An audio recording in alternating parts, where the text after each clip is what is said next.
सबसे पहले एक मीठी सी मुस्कान से स्वागत करते हैं चुटकुला सुना के। तो आइए शुरू करते हैं। एक बाबा हैं और उनके एक चेला हैं। चेला जाते हैं बाबा के पास। तो चेला कहता है, बाबा मुझे ना सर्दी में भी गर्मी लगती है।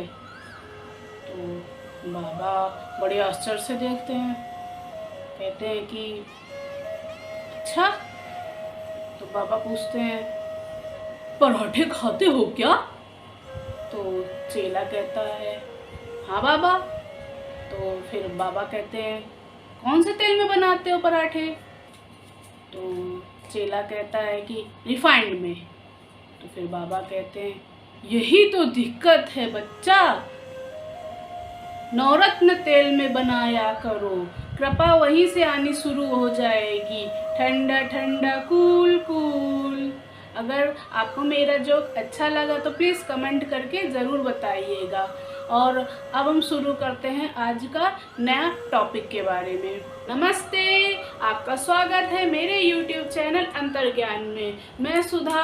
आज मैं आपके साथ एक नया टॉपिक लेके आई हूँ, फिर से आपके साथ बातचीत करने के लिए। तो आइए शुरू करते हैं। हम लोग हैं, सब लोग हैं जो क्या कहते हैं, जाते हैं कि बाबा के पास और जाके कहते हैं कि बाबा हमारी समस्या का समाधान कर दीजिए।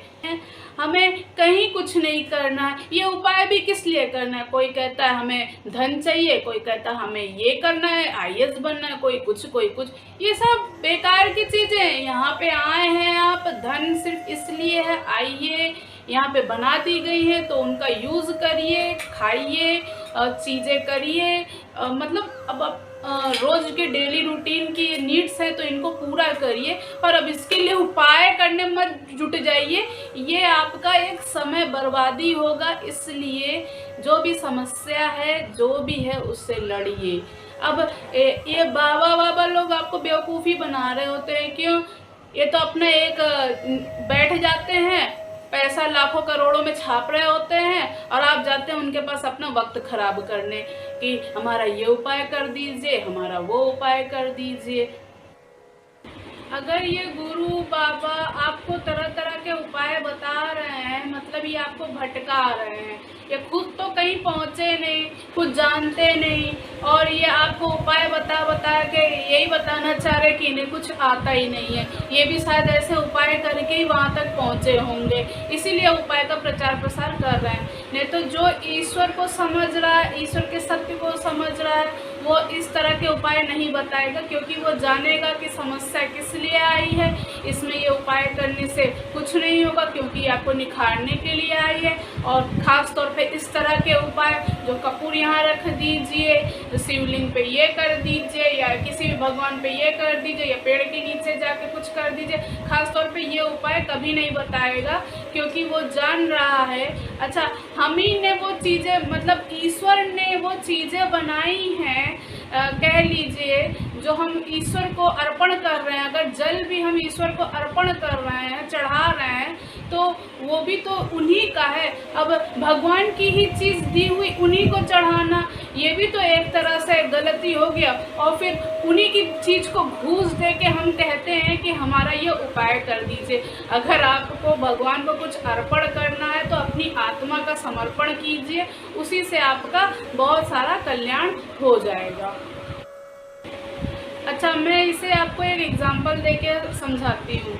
अब मान लीजिए हमारे पिताजी हैं, अब वो अपने बच्चे को कुछ सिखाना चाहते हैं। अब वो उसे स्कूल भेज रहे हैं, वहाँ पे पढ़ाने के लिए, सिखाने के लिए। अब वो बच्चा स्कूल जाता है, वहाँ उसे अच्छा नहीं लगता, उसे बहुत सारी कठिनाइयों का सामना करना पड़ता है।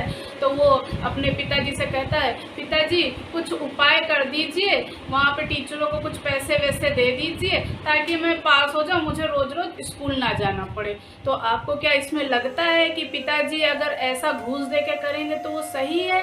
नहीं लगेगा, ये नहीं सही।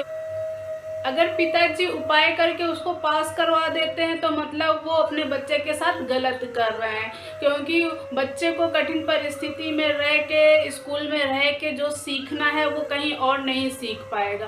तो अगर एक अच्छा पिता होगा जो इस सत्य को जान रहा होगा तो वो कहेगा कि नहीं बेटा, तुम्हें स्कूल जाना ही पड़ेगा, तुम्हें ये सीखना ही पड़ेगा। इसी तरह हम भी मनुष्य, हम भी आत्माएं यहाँ पे एक ईश्वर की सृष्टि रूपी पाठशाला में आए हैं सीखने, और हमारे सामने तरह तरह की परिस्थितियाँ आती हैं और हम इनका सोचते हैं उपाय कर लें, किसी के पास जाके, किसी गुरु के पास जाके हम इसका उपाय कर लें और हम इससे छुटकारा पा जाएं। तो ऐसा बिल्कुल भी नहीं होगा। ईश्वर ही हमें ये कठिन परिस्थितियाँ दे रहे हैं, दुख दे रहे हैं। अगर आप उन्हें चढ़ावा दे के कह रहे हैं कि हमें इस परिस्थिति से निकाल दो, तो ऐसा नहीं होगा।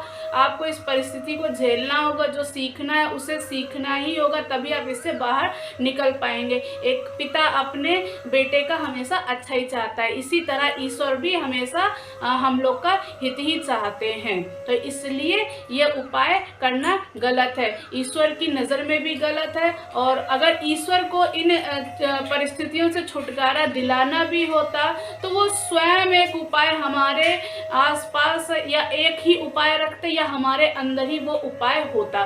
तो ईश्वर ने दिया है, उपाय तो दिए हैं, जैसे हमारा विश्वास है, हमारा ईश्वर पे विश्वास है, खुद पे विश्वास है, ये उपाय ही हैं। इन्हीं का बस इस्तेमाल कीजिए जो ईश्वर ने दी हैं।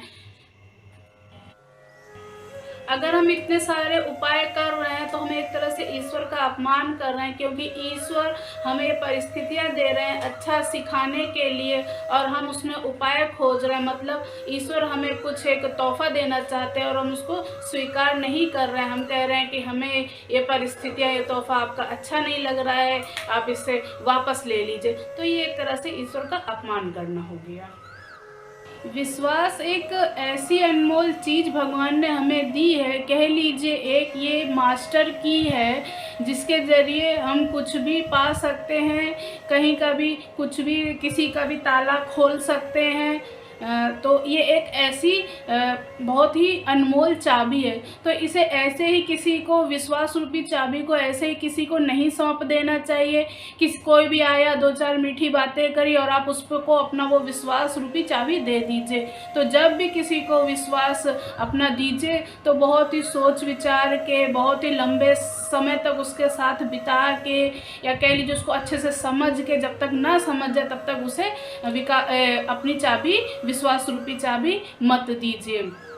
क्योंकि अगर इस चाबी का उस बंदे ने विश्वास का गलत इस्तेमाल कर लिया तो फिर आपका सब बर्बाद हो जाएगा। वो कहा जाता है ना, खजाने की चाबी अगर किसी को मिल गई तो खजाना लुट गया और हम बर्बाद हो गए। तो उसी तरह ये विश्वास रूपी चाबी भी है।